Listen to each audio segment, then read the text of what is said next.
Yo, what up, man? What up, y'all? If you're new, welcome. If you're returning, what up, though? Don't forget to rate, comment, subscribe. Go and check out that freestyle boom in the description below. Here we go. Another react video. But, this is AsapSCIENCE. Go and subscribe to them if you're into that science stuff. But this is what if you stop eating? I guess you die, but painful death because you stop eating. But, I was getting into it.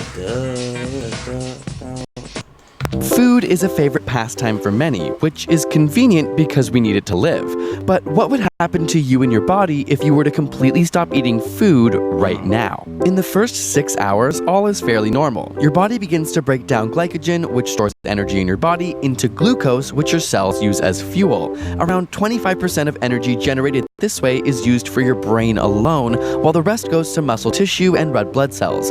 But after about 6 hours, this method of energy production halts as the glycogen stores deplete, which can lead to the notorious hangry or hungry and angry feeling that many of us know too well. At this point, your body enters a state called ketosis as it begins to fast or starve. Because there's very little glucose in your blood, your body must begin to break down fat for energy. This fat is in turn broken down into fatty acids. However, your brain can't use long-chain fatty acids, which is a problem. Because there's no more glucose and the fats are too large to cross the blood-brain barrier, your brain changes modes and begins to use ketone bodies for energy, which are short-chain derivatives of fatty acids. This works for the time being, but ultimately only 75% of the brain's energy requirements can come from ketones. It still needs glucose, which means your cognitive functioning becomes impaired. Now, it's important to mention that you don't have to be starving to be in ketosis. Many people enter this phase if they're on a low-carb diet, or professional athletes who use all their carbs for an extended period of time, like marathon runners, will be in this state as well. However, beyond 72 hours, not only will your mood and energy suffer, but your brain will start to break down your body's own protein. The proteins release amino acids which can be converted into glucose, which is great news for your brain, but bad news for your body. Basically, your body is cannibalizing itself by destroying your muscle mass. In women, undernutrition often shuts down the menstrual cycle as the body tries to reduce energy expenditure. Bone density diminishes, and both men and women may experience loss of libido. Within a few weeks, the body's immune system will be so weakened without any vitamins or minerals that many will die from disease. Otherwise, it will continue to use up all energy sources until there is no glucose, fat, tissue, or muscle mass left. One of the more common causes of death is cardiac arrhythmia or heart attack due to the tissue degradation in the heart, diaphragm, and body.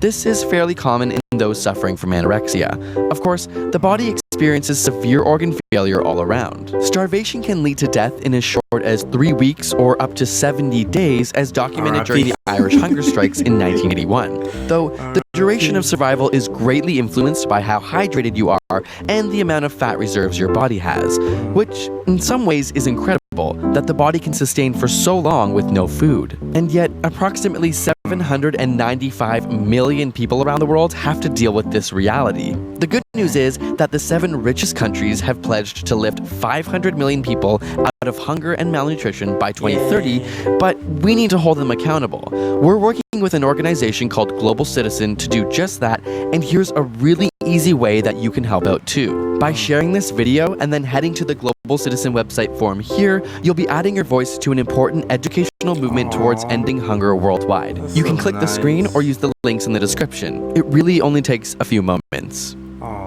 And subscribe for more weekly science videos. Sweet. Oh, that was so nice. They trying to help people eat.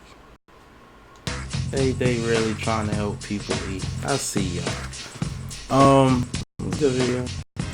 But yeah, man, the body is amazing. But real quick on how I was just being sarcastic.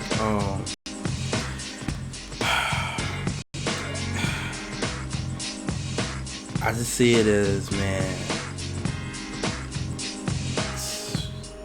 it's like, how do I put it? How much do we really care? And if we do care, why are we willing to help other poor countries when we got people, we got the homeless man on the corner who we don't get too issues about? Is it because he chose to be that way? Do we know his story? You know what I'm saying? Like it's almost the human versus animal theory. And when I say that, I mean, like I reacted to a video. If people see a baby in a hot car, whereas if people see a dog in a hot car, most people walk by the baby like, oh, someone left their baby. That's on them. Their baby gonna die, whatever. Let it burn.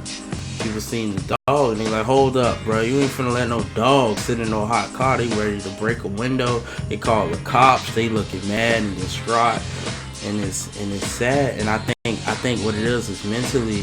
What happens is if we see something that's vulnerable and we feel like it can't help themselves, then we feel like we're more entitled to help it, rather than if we feel like, well, you could have helped yourself.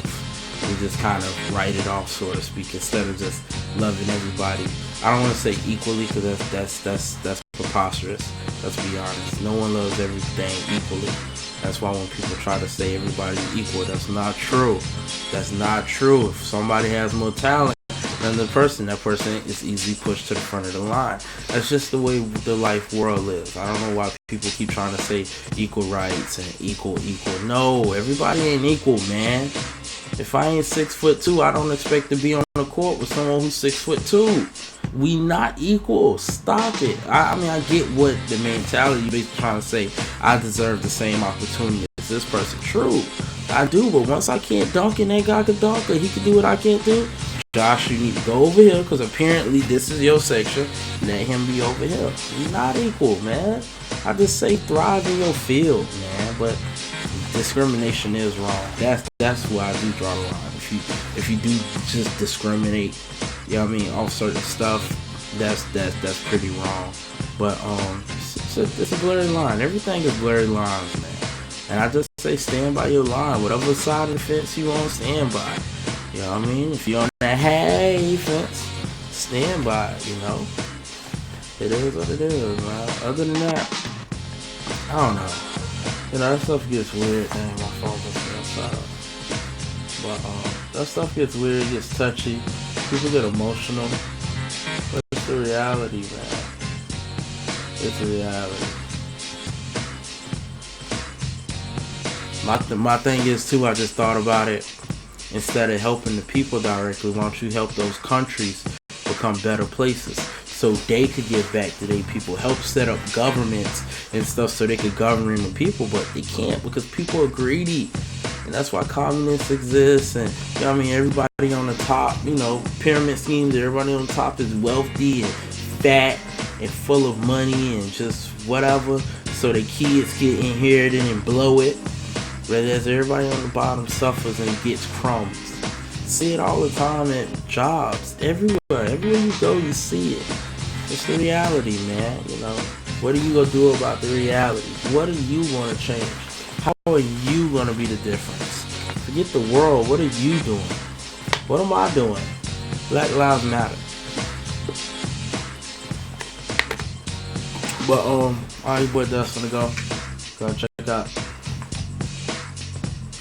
Go check out Freestyle in the description below. Don't forget to rate, comment, and subscribe. 2 fingers to the side. Dust.